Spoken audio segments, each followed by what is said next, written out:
इंदापुरात संविधान चौकात तहसीलदारावर हल्ला करणाऱ्या 3 आरोपींच्या मुसक्या आवळण्यात पोलिसांना मोठं यश आलं आहे. पोलिसांनी घटनेनंतर अवघ्या 7 तासांत आरोपींना बेड्या ठोकल्या आहेत. पोलिसांनी पत्रकार परिषद घेऊन याबाबत माहिती दिली आहे.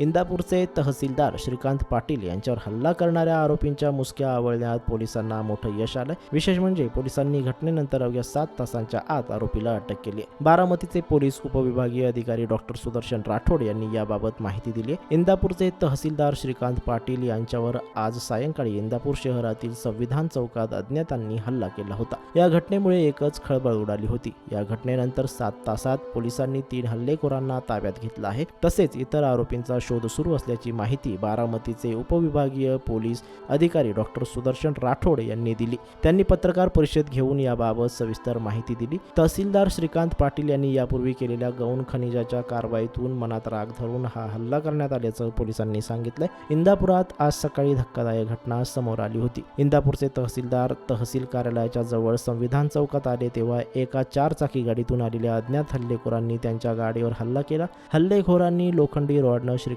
पाटील यांच्या गाडीच्या काचा फोडल्या. त्यानंतर एका आरोपीने श्रीकांत पाटील यांच्या गाडीच्या ड्रायव्हरच्या डोळ्यात मिरचीची पूड टाकली. हल्लेखोरांनी लोखंडी रॉडने गाडीवर जोरदार हल्ला केला. यानंतर हल्लेखोरांनी घटनास्थळावरून धूम ठोकली. या घटनेत श्रीकांत पाटील हे थोडक्यात बचावले, पण या घटनेमुळे ते काही काळासाठी स्तब्ध झाले होते. विशेष म्हणजे घटनास्थळी प्रत्यक्षदर्शी देखील हा प्रकार बघून अत्यंत घाबरले होते. तहसीलदारांवर हल्ल्याची घटना ही सकाळी 11:15च्या सुमारास भर चौकात घडली. त्यामुळे अनेकांकडून आश्चर्य व्यक्त केलं जात आहे. हल्लेखोरांना पोलिसांचं भय राहिलेलं नाही का? हल्लेखोरांच्या डोक्यावर कुणाचा हात आहे का? असे अनेक प्रश्न या निमित्ताने उपस्थित केले जात आहेत. आता पोलीस या प्रकरणी सखोल तपास करत आहेत. तपासात काय काय माहिती समोर येते ते पाहणं महत्त्वाचं ठरेल.